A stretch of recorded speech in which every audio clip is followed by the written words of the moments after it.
तो आप उन लोगों में से हैं जो हमेशा अपना बेस्ट देना चाहते हैं, है ना? पर क्या कभी सोचा है कि यही बेस्ट बनने की चाहत, यही परफेक्शन की दौड़ एक दिन हमारे ही खिलाफ हो सकती है? आज इसी बारे में बात करेंगे। आपकी कोई डेडलाइन मिस नहीं होती। काम में आप कभी भी कोई कोताही नहीं बरतते, कोई शॉर्टकट नहीं लेते। और एवरेज काम, वो तो आपकी डिक्शनरी में ही नहीं है। सुनने में तो ये सब बहुत अच्छा लगता है, एकदम कमाल। पर एक सवाल है, हाल फिलहाल में क्या आप थके थके से नहीं महसूस कर रहे?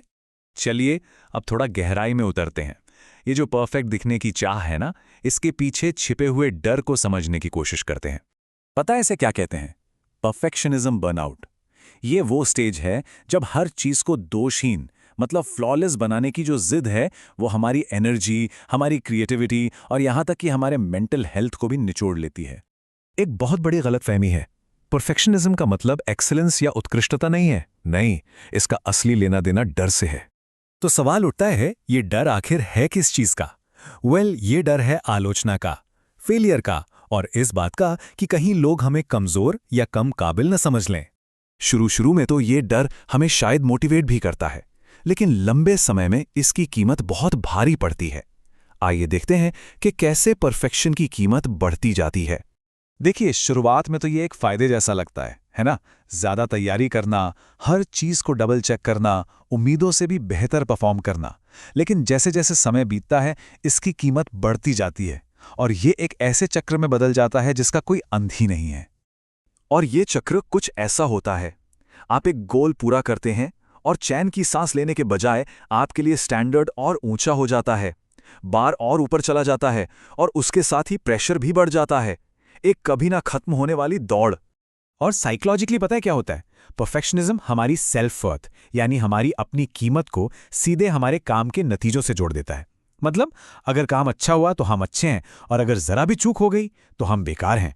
और इसके कुछ आम लक्षण भी हैं जो शायद आप पहचान पाएं, जैसे काम को टालना क्योंकि डर लगता है कि वो परफेक्ट नहीं हो पाएगा, छोटी छोटी गलतियों पर बहुत ज्यादा चिढ़ जाना, किसी और को काम सौंपने में मुश्किल होना, और मन में वो एक आवाज जो हमेशा कहती रहती है, ये काफी नहीं है, ये और बेहतर हो सकता था।